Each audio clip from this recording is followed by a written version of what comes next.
If you're a heating and air conditioning technician or even a salesperson, why do you have to sell preventative maintenances to the client and explain to them why they matter and why they need them in the long run? And how does this help you? This is a fantastic question. I'm Scott Sylvan coming to you live from Haleiwa, Oahu on a perfect day to talk about sales and business and a fantastic day to talk about you. There's a hurricane that's supposed to land, pass by tomorrow, but like, look at this. Look at that. Nice day on Oahu, still a perfect day to shoot some video. So I want to go through a list of 5 things for you to have conversations or word tracks that you could use. Number 1 is when you buy a house, there's no list of instructions. They don't tell you need to change your filter. They don't tell you need to have your gutters cleaned. They don't tell you that like all the things that your water heater needs to be flushed. There is no homeowner's buyer's guide that says these are all the things that you need to do when you move into a home. And if you're smart, you'll put one together. Number 2, 90% of issues on a maintenance are caught before they happen. So when you take a look and you go to a system in the middle of summer, it's got a blown capacitor, and you're like, we could have fixed this during the spring, or we could have fixed this during the fall.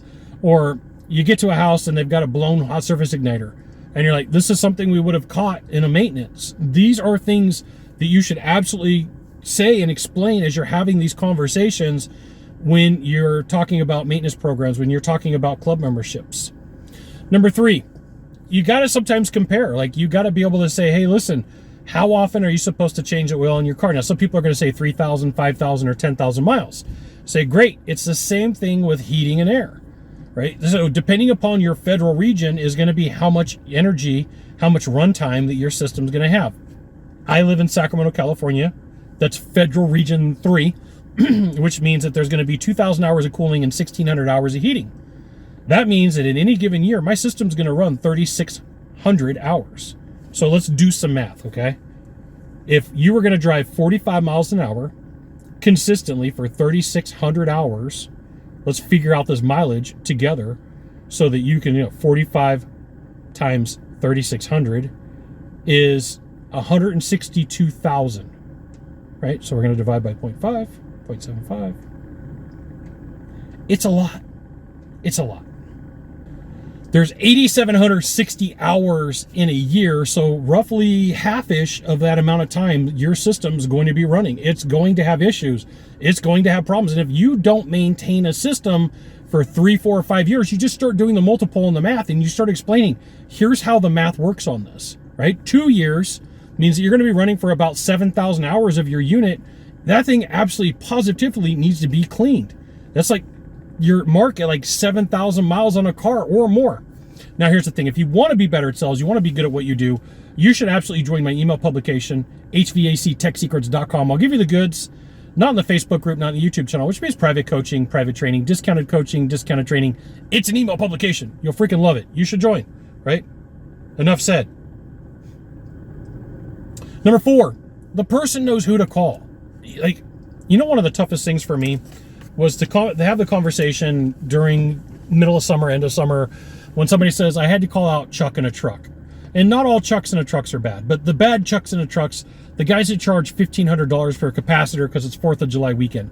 I used to have a stack of invoices that I would show people. I'd say, like, listen, this is what you run afoul with when you don't have a maintenance program and you don't know who to call, right? You play phone book roulette, which means that you're just going to dial and have a conversation and try to talk to anybody, and they're gonna charge you. I saw a guy charge $2,000 for 1 pound of R22 refrigerant at one point.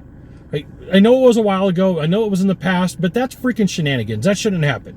When you're on a maintenance program, you know who to call. You know your prices. You know what you're up against.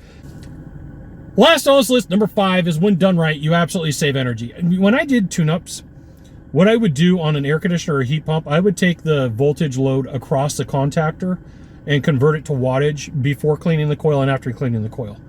And I could sit there and I could show the homeowner, hey, listen, here's a picture of before cleaning the coil, the wattage, and here's the voltage after cleaning, and here's your run amps and everything that we're going to figure out.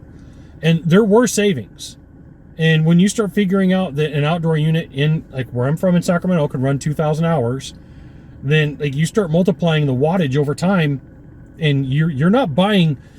The thing that's funky about electricity is you are not buying it like a gallon of gas, right? You're buying it in stages. You're buying it in groups. for this much, it's so much per kilowatt hour. For this much, it's so much per kilowatt hour.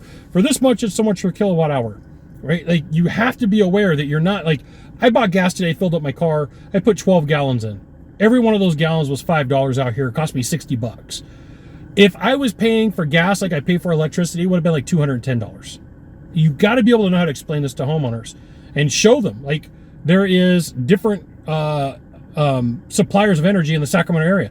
I used to carry like what they charged. Like, this is how you top out into the tier. This is why you're getting charged so much money. You got to be able to have that explanation. There you go. 5 ways to talk about maintenance. 5 ways to sell maintenance plans, have conversations, word tracks, and sell scripts. You got 1 of 3 things to do from here. Just 1 of 3. Find the subscribe button, click on it, and every time I send out a video, you'll get an update. 2, hit follow. 3, share this video with a friend. We'll see you soon. Thanks for watching.